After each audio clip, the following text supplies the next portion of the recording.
말씀은 요한복음 2장 13절로 25절까지의 말씀입니다. 한 목소리로 합독하시겠습니다. 유대인의 유월절이 가까운지라 예수께서 예루살렘으로 올라가셨더니 성전 안에서 소와 양과 비둘기 파는 사람들과 돈 바꾸는 사람들이 앉아 있는 것을 보시고 노끈으로 채찍을 만드사 양이나 소를 다 성전에서 내쫓으시고 돈 바꾸는 사람들의 돈을 쏟아치며 상을 엎으시고 비둘기 파는 사람들에게 이르시되 이것을 여기서 가져가라. 내 아버지의 집으로 장사하는 집을 만들지 말라 하시니 제자들이 성경 말씀에 주의 전을 사모하는 열심히 나를 삼키리라 한 것을 기억하더라.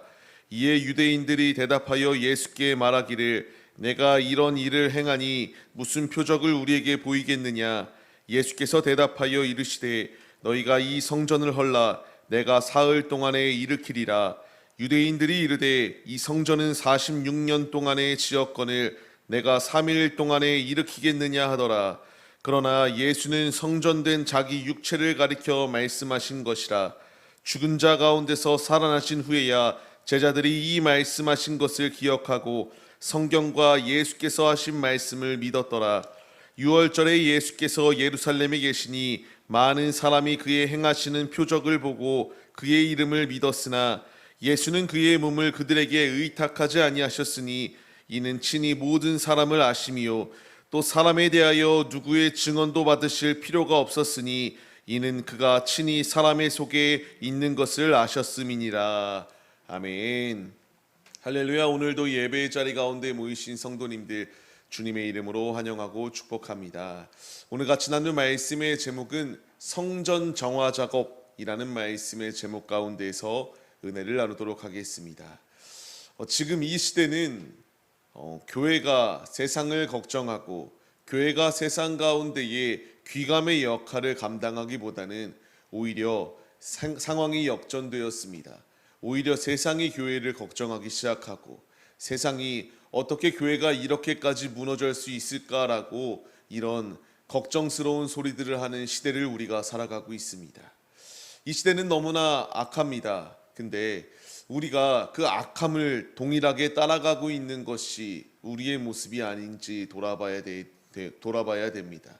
우리의 인생길 가운데서 주님이 내게 원하시는 것은 그냥 이 패역한 시대 가운데서 나도 구별되지 아니하는 삶을 살아가기를 원하시는 것이 아니라 이 패역한 시대 가운데서도 끝까지 바알에게 무릎 꿇지 아니하는 자 7,000명을 남겨주신과 같이 내가 주님 앞에 온전히 서서 세상 속에서 이 세속화된 세상 속에서 물들지 아니하는 믿음의 주의 종들이 우리가 되기를 원하십니다. 그런데 우리의 인생은 계속하여 물밀듯이 다가오는 이 악함이 가득한 세상 속에서 같이 동화되어서 삶을 살아가려고 하는 것이 우리네 모습입니다.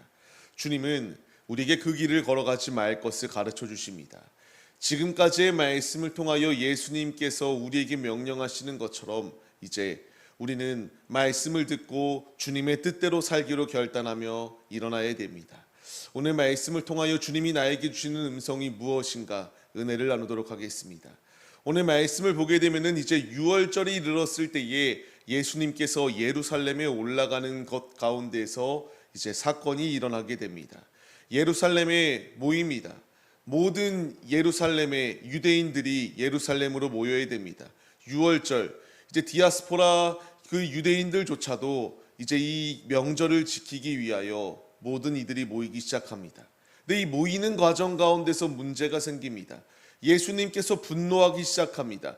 성전 안에서 장사하는 이들을 보게 되니까 이제 그 가운데에 거룩한 분노하심이 일어날 수밖에 없었습니다.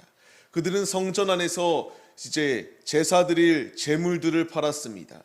그리고 성전 안에서 돈을 바꾸며 그 가운데서 이제 자신들의 이익을 쫓아 이윤을 남겼던 것이 그들의 모습입니다. 그렇다면 왜 예수님께서 굳이 이러한 상황이 있었을 때에 화를 내셨는가를 생각해 봐야 될 필요가 있습니다. 이 디아스포라 유대인이라고 말하면 이제 그 예루살렘 가운데에 그리고 유대 지역 가운데에 있지 아니하고 흩어져 있는 자들을 의미합니다. 우리 역시 그냥 인천이라는 지역 가운데만 있는 것이 아니라 다양한 지역 가운데에 분포되어 있기도 하고, 또한 우리가 대한민국 사람이라고 해서 이 대한민국에만 있는 것이 아니라 각각 타지에 나가서 타국에 가서 이렇게 일을 하는 사람들이 있습니다. 이제 이 명절이 돼서 들어오는 상황이 주어집니다. 근데 이제 이 제물을 바치게 될 때에 제사장에게 허락을 받아야 됐습니다. 이 제사의 제물이 바른 제물인지 흠이 없는 제물인지 하나님이 받기에 기쁘신 제물인지 분명히 이제 제사장으로부터 판정을 받아야 됐습니다. 처음에는 좋은 의도로 시행되었습니다. 먼 타국에서부터 그 제사물들을 가지고 오게 되면은 부패하기도 하였고요. 만약 그렇게 온전히 잘 보존되어 있는 것이 아니라 어딘가 흠이 생기기 때문에 예루살렘 그 성전 안 가운데서 이와 같이 제사 드릴 제물을 이와 같이 만드는 것, 그리고 그 품질을 제사장들이 정하고 이제 합격한 것들을 그 먼 타국에서 온 이들이 결제하고 그것을 주님께 드리는 것, 굉장히 이상적으로 보인 상황이었습니다. 근데 이 가운데에 인간의 욕심이 들어오기 시작하니까 그 제사물들을, 그 제물들을 자신의 이윤을 남기기 위해 터무니없는 가격들을 부르기 시작합니다. 그렇기 때문에 돈이 없는 사람들은 주님께 제물을 드릴 수 없었습니다. 제사를 드릴 수 없었다라고 말하고 있는 것입니다. 지금 이러한 상황 가운데 있을 때에 주님께서는 화가 나기 시작합니다. 또한 돈을 바꾸는 이들 또한 마찬가지입니다. 그냥 유대 지역 가운데 있지 아니하고 이제 로마나 더 먼 타국 가운데 있는 이들이 성전세를 내기 위해서 이제 옵니다. 근데 로마의 화폐 가운데는 로마 황제의 그 우상화된 화폐의 모양이 있습니다. 그것을 드릴 수 없기 때문에 당연히 교환을 해야 됩니다. 그 가운데서 이제 앞서 보았던 그 제사의 제물들 가운데의 이윤을 착복하려고 했던 이들과 같이 돈을 바꾸는 과정 가운데서 상당한 불이익을 불순한 이익을 챙기게 되고 그 온전한 뜻이 완전히 바꿔져 버렸던 것이 그 당시의 모습입니다.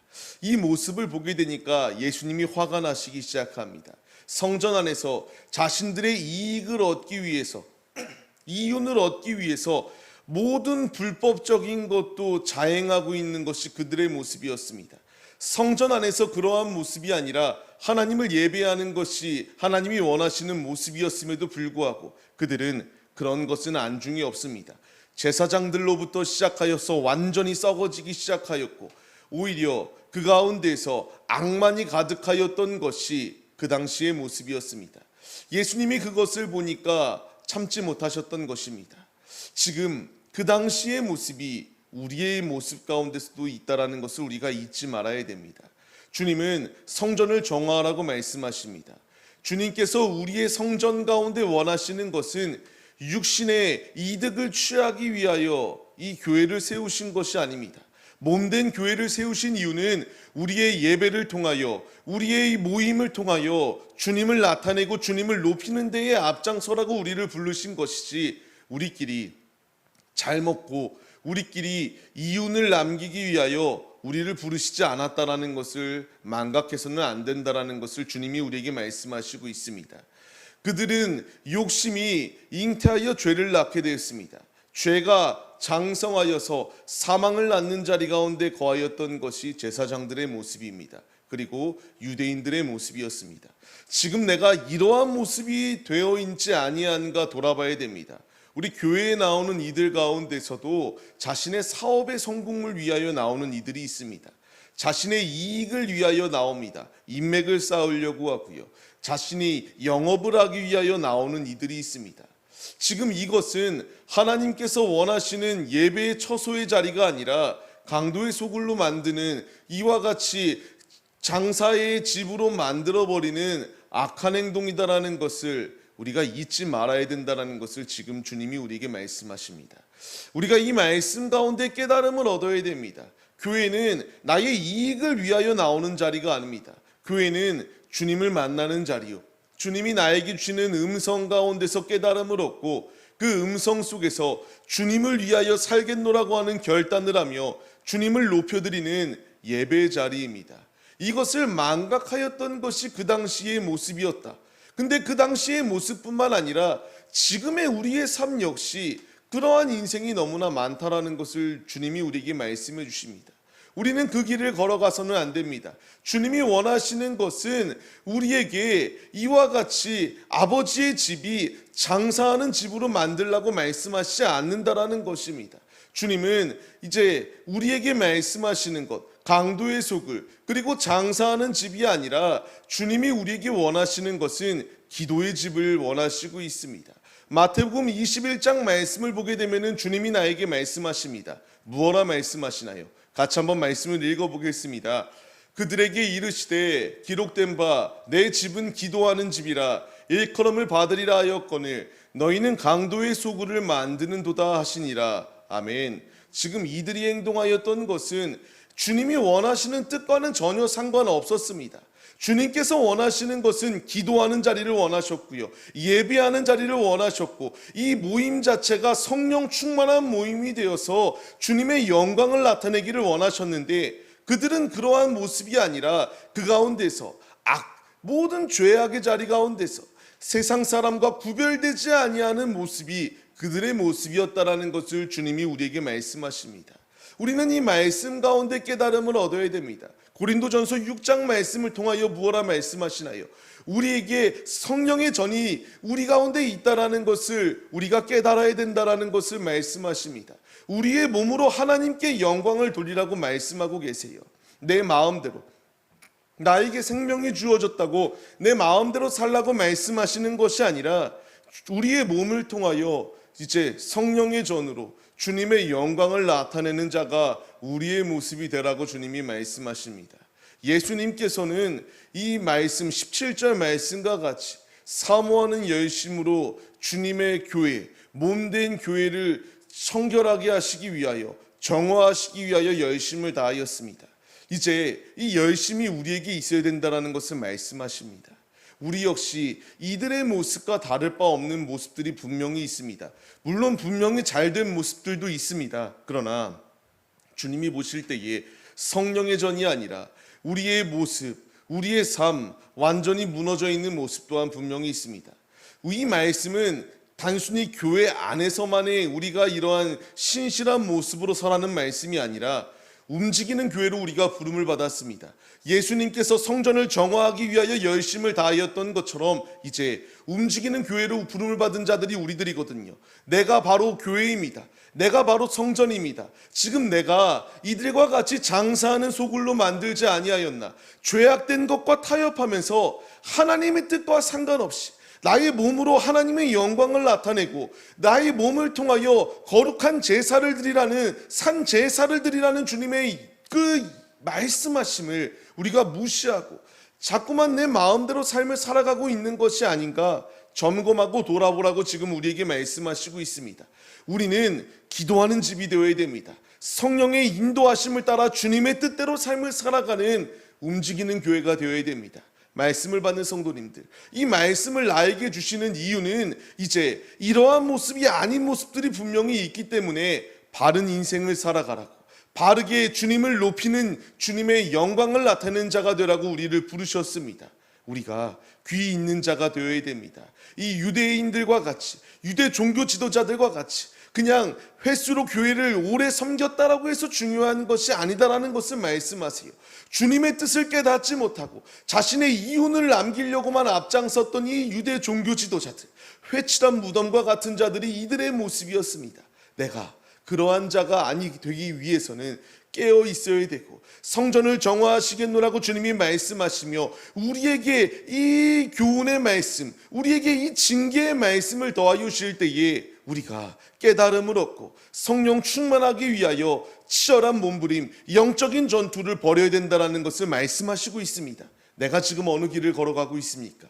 내가 지금 바른 길을 걸어가고 있는가 돌아보시고, 그렇지 아니한 모습이 있다면 주의 말씀 가운데 깨달음을 얻으시고 예수 이름으로 우리의 모든 죄악된 것을 끊으시고 주님이 원하시는 뜻대로 주님이 원하시는 삶을 살아내시는 우리의 모습이 되시기를 소망합니다.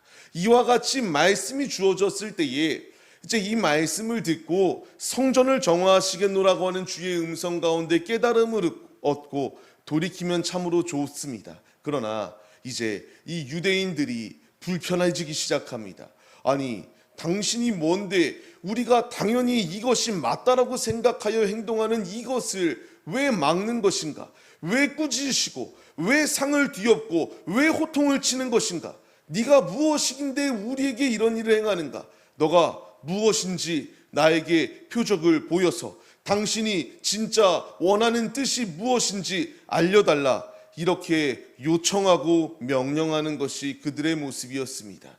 그때의 예수님의 대답은 무엇인가요? 이 성전을 헐라 내가 사흘 동안에 일으키겠다라고 하는 말씀을 하십니다. 예수님께서 예수님에게 표적을 보이라고 말할 때에 그들에게 예수님이 말씀하셨던 것은 내가 사흘 동안에 이 성전을 다시 세우겠다라고 하는 말씀이었습니다.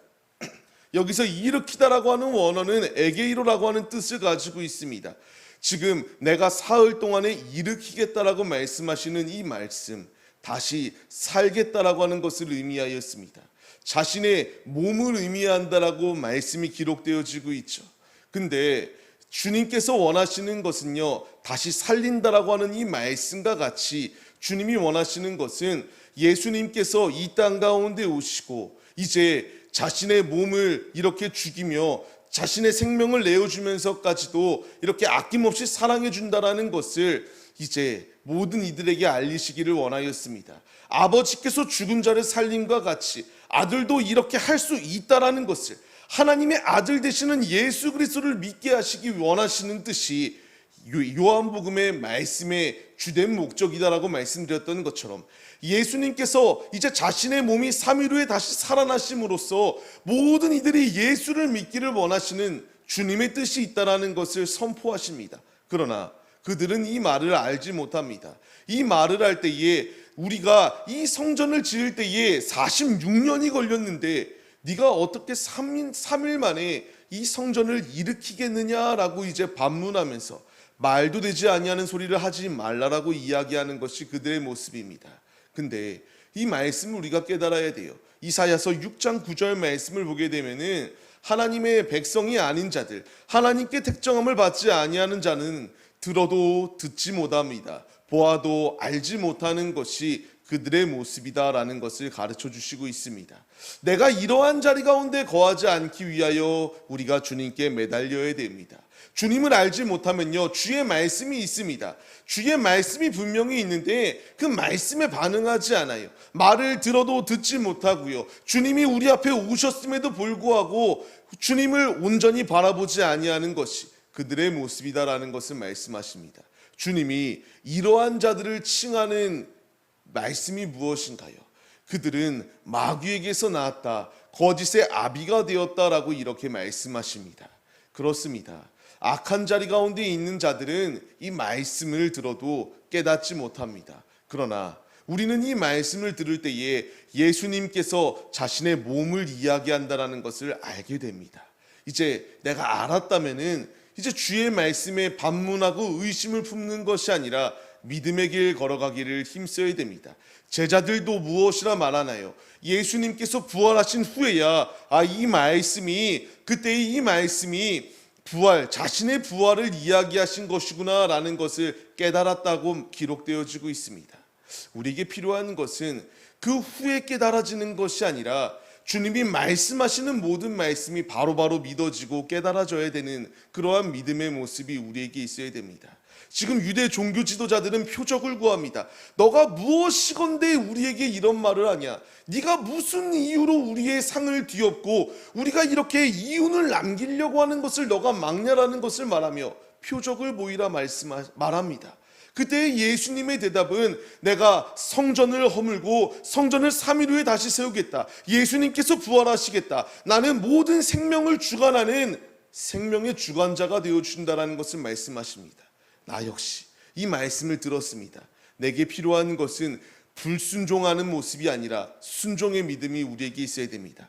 간절히 바라옵기는 이들과 같이 불평과 원망과 받아들이지 못하여 들어도 듣지 못하고 보아도 보지 못하는 이러한 영적인 소경들, 영적인 맹인들이 되는 자리가 아니라 주님이 말씀하실 때에 깨닫고 주의 말씀대로 순종하여 주님의 뜻을 완성시키기에 앞장서는 사명자들의 모습이 우리의 모습이 되시기를 소망합니다. 우리가 이 길을 걸어가기 위하여 힘써야 됩니다. 이제 이 말을 들었던 이들 그 자리 가운데 모여 있을 때에 표적을 보고 그의 이름을 믿었으나 라고 나옵니다. 믿었다 그리고 구원을 받았다라고 말하는 것이 아니라 표적을 보고 그의 이름을 믿었으나 라고 이렇게 반문의 말이 나오게 됩니다. 근데 예수님께서 우리가 요한복음의 말씀을 나눌 때에 1장 12절 말씀을 통하여 무엇라 말씀하시나요? 영접하는 자, 곧 그 이름을 믿는 자들에게는 하나님의 자녀가 되는 권세를 주었다라고 말씀하십니다. 그러나 오늘 말씀 가운데서 표적을 보고 믿은 자들에게는 구원이 임하였다라는 말이 어디에도 없습니다. 우리에게 필요한 것은 이런 무리가 되지 아니할 수 있도록 깨어 있어야 됩니다. 표적을 보았을 때에는 이야, 이 사람이 예수구나, 우리를 위해 왔대, 그냥 이 정도로 그냥 나하고 상관없는 존재로 생각하고 그냥 듣고 흘려버리는 이런 모든 이야기는 아무 의미가 없다라는 것을 주님이 우리에게 말씀하시고 계세요. 표적을 보고 표적만을 따르고 표적만이 내게 있기를 원하고 내게 끊임없이 기적만이 있기를 원하는 삶, 이것은 아무 부질이 없다라는 것을 말씀하십니다. 우리가 지난 시간 말씀을 통하여 표적이 임하기 원한다면, 주님의 기적이 임하길 원한다면 순종할 때에 임한다라는 것을 말씀드렸습니다. 물이 포도주로 바뀌었던 것은 순종할 때에 이런 기적이 임하였다. 우리에게 필요한 것은 이들과 같이 그냥 그 순간에만 바라보고 그 기적이 있을 때에 예수가 있구나, 그 기적이 끝났을 때에 예수는 없다, 이런 부정적인 생각을 가지고 사는 것이 아니라 매 순간순간마다 예수를 온전히 믿는 믿음, 그 믿음으로 설 것을 주님이 우리에게 가르쳐 주시고 있습니다. 내가 지금 그 길을 바르게 걸어가고 있는가 점검해 봐야 됩니다. 누가복음의 말씀을 통하여 주님이 우리에게 무엇라 말씀하시나요? 제자가 되기 위한 조건은 무리가 아니라 제자가 되기 위한 조건은 이것입니다. 같이 읽겠습니다. 누구든지 자기 십자가를 지고 나를 따르지 않는 자도 능히 내 제자가 되지 못하리라. 아멘입니다. 제자가 되기 위해서는 표적만을 쫓는 자들이 아닙니다. 내 십자가를 짊어지고 주님을 따르는 믿음의 모습이 있을 때에 주님의 그 제자의 길을 걸어가는 자가 될 수 있다라고 우리에게 분명히 말씀하십니다. 로마서 9장 9절 말씀을 통해서도 주님이 우리에게 말씀하십니다. 하나님의 영이 거하시면 그 안에 주님의 영이 있다. 육신에 속하여 있지 아니하고 성령의 사람으로 삶을 살아간다. 그러나 그 안에 그리스도의 영이 없으면 그 그리스도의 사람이 아니다라는 것을 분명히 말씀하십니다. 표적만을 구하고 아무 의미 없이 사는 자는 하나님의 사람이 아닙니다. 하나님의 사람은 주님을 위하여 삶을 살아갈 때에 이와 같이 주님의 영이 충만히 임한다라고 말씀하십니다. 이 말씀을 들었을 때에 표적을 보고 예수가 있구나라는 것을 믿었다라고 말하는 이들이 있을 때에 예수님의 반응은 무엇인가요? 그들에게 자신의 몸을 의탁하지 아니하였다라고 말씀이 기록되어지고 있습니다. 그들의 속이 무엇인지 알고 계셨다라고 말씀하세요. 우리는 이 말씀 가운데 깨달음을 얻어야 됩니다. 예레미야서의 말씀을 보게 되면은 사람의 마음이, 그 마음은 심히 부패하고 심히 썩어 있는 것이 사람의 마음이다라고 말하고 있습니다. 베드로의 고백을 보시기 바랍니다. 나는 주님이 없으면 안 됩니다. 주는 살아계신 그리스도이십니다. 하나님의 아들이십니다. 나는 결코 모두가 주님을 다 떠나도 나는 떠나지 않겠습니다라고 고백하였지만 사람의 마음이 너무나 부패하고 연약하여서 예수님을 부인하는 데에 앞장섰던 것이 바로 베드로의 모습이었습니다. 주님이 지금 우리에게 가르쳐 주시는 것은 사람을 의지하지 말라고 말씀하십니다. 내 마음으로 결단하고 내 마음으로 할 수 있다라는 생각을 벗어버리라고 말씀하십니다. 시편 146편의 말씀을 통하여 하나님께 소망을 두는 자가 복이 있다라고 말씀하시며 내 마음의 결단, 사람을 의지하는 모든 것은 아무 의미가 없다라는 것을 말씀하십니다. 주님은 그들에게 몸을 의탁하지 않았다라고 말씀하십니다. 믿음이 없는 자들의 모습을 아셨기 때문입니다. 지금 주님이 나에게 말씀을 주십니다. 성전을 정화하라고 말씀을 주시는 주님, 주님께 우리가 이와 같이 믿음 없는 자와 같은 모습이 아니라 믿음 있는 자의 모습이 되어야 되지 않겠습니까? 야구를 보게 되면은 미들맨이라는 존재들이 있습니다. 미들맨이 무엇인가? 중간에서 투수들이 개투로서 그 투수의 역할을 감당하는 자들인데 믿을 만한 사람이다라는 것을 의미하거든요. 야구에서뿐만 아니라 축구에서도 그러고요. 스포츠 가운데서 이 사람은 미들맨이다, 믿을 만한 사람이다라고 하는 용어를 지칭합니다. 우리가 주님 앞에 이런 미들맨이 되어야 되지 않겠습니까? 누가 투입되어도 이 사람은, 이 아무개는 정말 믿을 만한 사람이다. 예수님께서 몸을 의탁하지 않았습니다. 그러나 미들맨에게는 주님이 모든 것을 맡겨주십니다. 주님이 그를 믿으십니다. 우리가 그러한 사람이 되어야 된다고요. 이러한 사람이 되기 위해서는 성전이 정화되어 있어야 됩니다. 내가 움직이는 교회로 부름을 받았는데 내가 부패에 있으면요, 주님이 나를 믿고 주님이 나를 의탁하지 않습니다. 주님이 우리의 모습을 통하여 기뻐하시지 아니하고요, 근심 가운데에 슬퍼하십니다. 내가 이런 악한 자리 가운데 거하지 아니할 수 있도록 정화해야 됩니다. 깨어 있어야 됩니다. 그러한 자리 가운데 거하기 위해서는 주의 말씀으로 무장해야 되고요, 예수 안에 깨달음을 얻고 예수께 회개하고 기도할 때에 이러한 더러운 자들이 아니라 깨끗한 성전이 될 수 있다는 것을 우리에게 말씀하십니다. 요시야 왕이 주의 말씀, 율법책을 발견하였을 때에 그가 행동하였던 것은 선왕들의 행동을 따라 악행을 저지르는데 앞장섰던 것이 아니라 모든 우상들은 타파하고 종교개혁을 일으켰습니다. 이제 내가 주의 자녀라면, 주의 말씀을 들었고 이제 주의 말씀이 우리에게 심겨졌다면 이제 우리도 종교개혁을 하기 위하여 일어나십시오. 그리고 악한 자리 가운데 거하지 아니할 수 있도록 모든 악한 것은 끊으시고 예수로 무장하여서 예수 안에 정화되어 예수 안에 미들맨이 되어서 주님의 기쁨을 나타내는 참 그리스도인들의 모습이 우리 모두의 모습이 되시기를 주님의 이름으로 간절히 축원합니다. 말씀을 맺겠습니다. 우리는 정화해야 됩니다. 내 안에 있는 모든 더러운 것을 끊기 위하여 치열한 몸부림을 부리시고 이 모든 악한 자리 가운데서 나의 힘으로 이길 수 있는 것이 아니라 예레미야서의 말씀과 같이 사람의 결단, 사람은 부패하고 연약합니다. 내 안에 예수가 계셔야만이 이 부패함을 끊을 수 있습니다. 제자들이 이제 예수로 결단하였을 때에 도망가였던 것이 제자들 아니었습니까? 예수 안에 붙들리게 되니까 그들이 순교하는 데 앞장섰고요, 죽음의 자리 가운데서도 무섭다고 도망하지 아니하고 거룩한 성전이 되어서 주님의 영광을 나타내는 도구들로 쓰였습니다. 우리 역시 정화되어지면, 우리 역시 순결한 제자로 서기만 하면은 주님이 우리를 귀히 쓰시고 우리의 모습을 통하여 기뻐하시는 아버지시다라는 사실을 잊지 마시고 믿을맨으로서 정화하시고 주님을 위하여 나의 삶을 온전히 내어드리는 정화자들이 되어지기를 주님의 이름으로 간절히 축원합니다.